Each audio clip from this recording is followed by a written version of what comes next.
Bonsoir à tous et bienvenue. Je suis très contente de vous retrouver ce soir pour une nouvelle émission de Passe-moi les jumelles qui s'annonce pour le moins dépaysante, à commencer par le jardin qui nous accueille cette semaine, le Paradis Zen, un décor inspiré du pays du soleil levant à 2 pas de Bellegarde.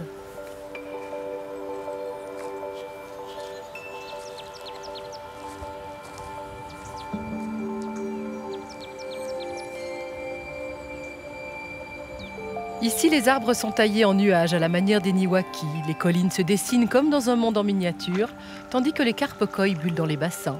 L'illusion est parfaite.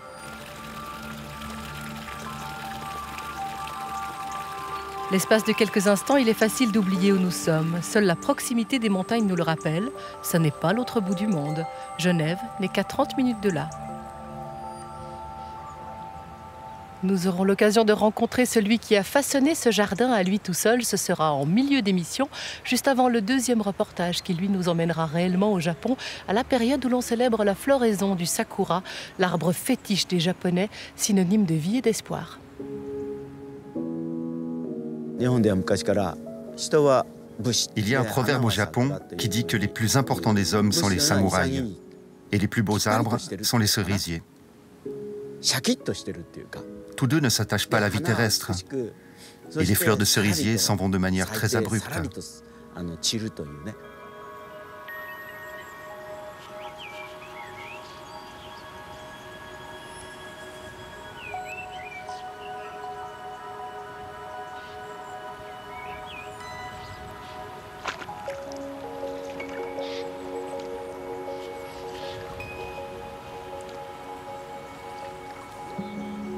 Comme vous allez le voir tout de suite, il n'y a pas forcément besoin d'aller très loin pour avoir le sentiment d'être au bout du monde.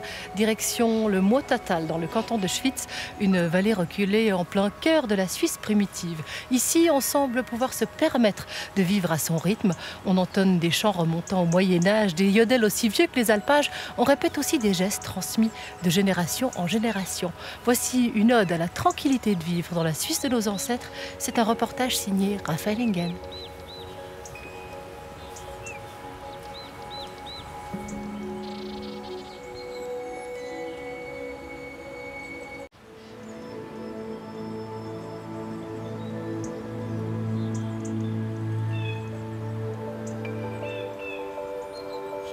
Ce jardin porte le nom de Paradis Zen. Zen, on l'aura compris, parce qu'il se dégage d'ici une atmosphère paisible, empreinte de sérénité. Paradis, parce que pour celui qui l'a créé de toutes pièces, ce jardin en a tout l'air.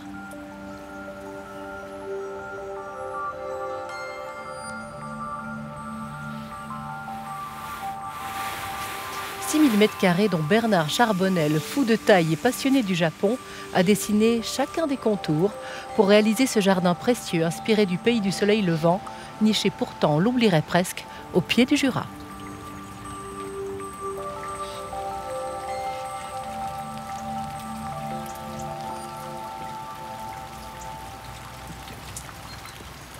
Bon, c'est beau, même quand il pleut ici, non? Ouais, fabuleux.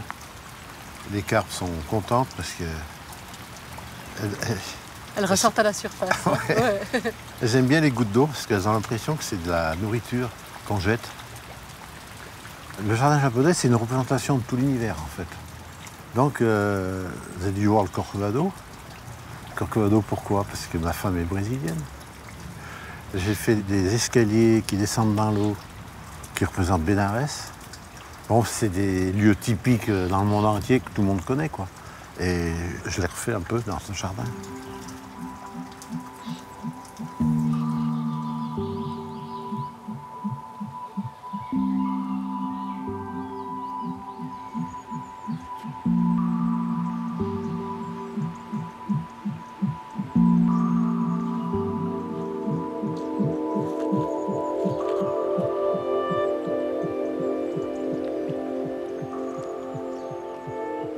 Alors pourquoi cette envie de partager? Parce que ce jardin au début c'était une œuvre un peu solitaire, non? Oui, jusqu'à maintenant j'étais le créateur.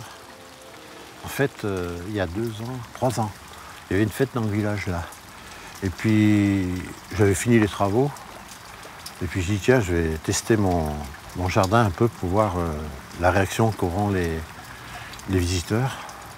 Et j'avais fait une porte ouverte. Et ce jour-là, il y a eu à peu près 1 millier de personnes qui sont venues visiter le jardin. Et il y en a même qui n'osaient pas marcher sur la pelouse. Je dis, allez-y, marchez sur la pelouse. Il y en a même qui me disaient, on n'ose pas parler fort. Ils étaient presque dans un temple. C'est marrant. Du coup, ça m'a décidé, j'ai dit, je ne peux pas le garder pour moi tout seul, ce jardin. Je vais le faire partager. Parce que ça serait égoïste de le garder pour soi.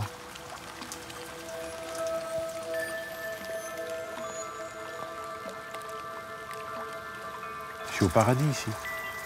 D'ailleurs, on l'appelait paradis zen, c'est pas pour rien. J'essaye d'être zen. Même quand je pars d'ici, quand je suis sur une route, je reste zen. Parce que, voilà, j'ai envie de retrouver mon jardin.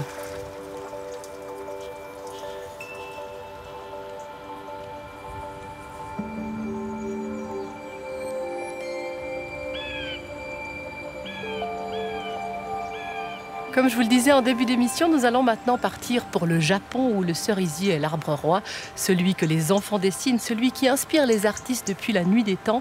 Au printemps, on célèbre sa floraison car le sakura est symbole de vie, de renaissance et d'espoir, peut-être encore plus aujourd'hui après le tsunami et la catastrophe nucléaire de Fukushima. Sakura, fleur de vie, c'est un très beau reportage signé Romain Guella.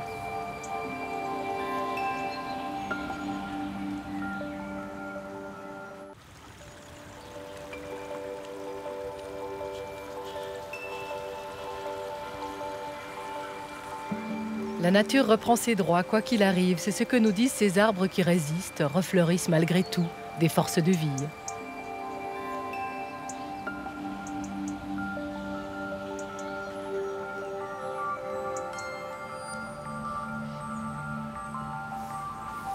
De mon côté, ma balade se termine. Le temps de cueillir un cône de pin blanc du Japon. Il trouvera tout naturellement sa place dans l'herbier de Paju, petit catalogue de végétaux et de souvenirs qui se nourrit de mes visites de jardin.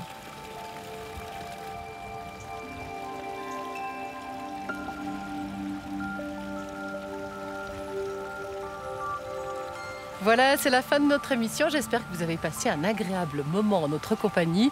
Je vous donne rendez-vous la semaine prochaine du côté de Zurich pour la visite d'un parc de sculptures à la fois ludique et fantastique, avec évidemment 2 nouveaux reportages, l'un sur un paysan botaniste musicien dans le canton de Genève, l'autre sur une course d'attelage sur la célèbre route du Luxembourg belge. Très belle soirée à vous, à bientôt.